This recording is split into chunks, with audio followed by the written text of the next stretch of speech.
Көке, мына құлағыңыздың бір шыж болуы қандай соққыдан? Әлде кездейсоқ жазымнан болды ма? Деп сұрады Әлібай Қажекеңнен. Шырақтарым, ұзақ сөзге жүрдек емеспін. Дегенмен сұрағыңыз жауапсыз қалмасын. Құлақты өлімге беріп, жанымның тірі қалған жайы бар. Ол кезде күрестің әдіс тәсіліне машықтанып, аренаға шығып, циркте ойнап жүрген кезіміз. Бірде бізді тосыннан Ташкентке әкелді. Неге келгенімізді кейін білдік. Өлім күресіне келіп біз. Өлім сайысы жаппай емес, бірге бір екен. Бір апта бойы хабарланып, билет сатылып жатты. Өлім сайысына түсер алдында сол күш қуат дене қимылын халыққа көрсету белгіленіпті. Алдын ала оған қайсымыз шығатынымызды келіспек болдық. Балуандар ішінде күші басым Поддубный екеуміз. Біріміздің шығуымыз парыз сияқты. Күресте күшім тең болғанмен, Поддубный алғашқы күрестің әдіс тәсілін үйреткен ұстазым еді. Өз еркіммен мен шығайын дедім. Жолдастарым қолымды алып сәттілік тіледі. Өлім сайысына шығатын балуанды әлі көргеніміз жоқ. Бұрын соңды өтпеген өлім сайысын патшаның өзі ұсыныпты.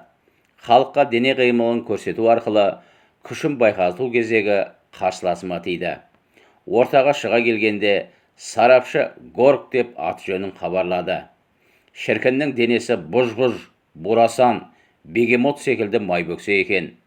Күш қуаты болғанмен ысылып, жаттығу көрмеген дене екені көрініп тұр. Кеуде, емшек тұстарынан кеседей көгеттері ойнап шыға келеді. Тізе, қарлардың еттері жұдырықтай болып бұлт-бұлт етеді. Қалың жұрт шуылдап, қол соғып, қошеметтеп жатыр. Мен де кезегімде шығып, дене қимылы арқылы күш, ет мүскілдерімді көрсеттім. Келесі күні 5-інде цирк ойындары көрсетілді. Соңынан адам шошырлық өлім сайысының кезегі басталды. Әлгі Горк екеумізге жеребе тасталды. Ұйғарым соныкі болып, ортаға жайылған кілем үстінде отырдым. Малдасты құрып, қолмен екі тіземді сығымдай ұстап, өмір мен өлімнің таласына мойын ұсынып, әруаққа іштей сиынып, ауыр жағдайға басты тігіп қарсы алдым. Бұл өлім сайысының тәртібі, кім кезек алса да, қарсыласының басынан қалаған жерін таңдап бірақ ұру. Өлсе құн жоқ, тірі қалса жаны олжа. Кезек алған Горк ойқастай келіп, жұдырығын түйген күйі, жемтігін жейтін құзғындай төніп, бетіме, біресе шекеме, біресе желкеме жұдырығын тигізіп, намысыма тиейін деді ме, тайраң-тайраң етіп үш айналды. Ыза ашудан жарыла жаздадым. Амал қанша, келісім солай. Бір кезде артыма шығып еді, құлақ шекемнен гүрс еткізіп қойып жібергенін білдім. Көзімнен от шашырап, жарық дүние көшті де кетті. Не болғанымды білмеймін. Кірелі шығалы есім кіріп, өзімді байқасам, басым салбырап, құлағымнан аққан қан қой бауыздағандай сытырлап ағып тұр екен. Қолымды тіреп, күшке салып басымды көтерейін десем, қозғалмайды. Қазандай қара тас секілді. Сынау тәртібі бітті ме, мені қаңбақтай көтеріп әкеткенін білдім. Қанша уақыт жатқанымды білмеймін. Есімді жисам, басым ораулы. Бір құшақ дәкемен орап тастапты. Басыма төніп отырған Поддубныйды таныдым. Ұрғаннан кейінгі жайды білгім келді.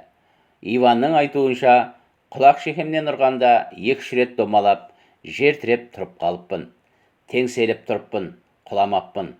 Мен домалап, жан далбасалап жатқанда, ол шыдай алмай тұра ұмтылыпты. Алайда сарапшылар жібермепті. Сынау аяқталғаннан кейін мені құшақтай ала жөнеліпті. Жаның қалды, қарымы қайтар. Енді сенің кезегің деді. Көңіл қуанышы көзінің күлімсірегеннен білінді.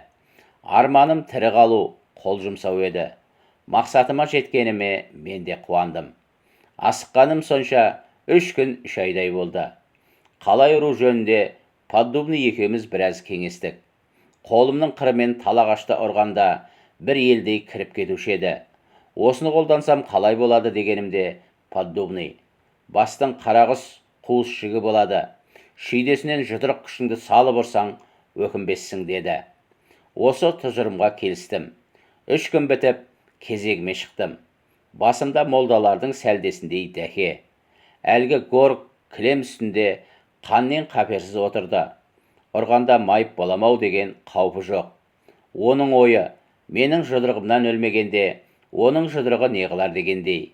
Айналып қыр көрсетпей-ақ, келісім бойынша барған бетте қарақұстан сүзе ұрдым. Жұдырығым сүйегіне пышыр етіп кіргендей болды. Әлгі батыр ет бетінен сарт етіп түсті де, екі аяғы аударылып, шалқасынан сұлап түсті. Сарапшылар санап жатқанда денесі жансыз еді.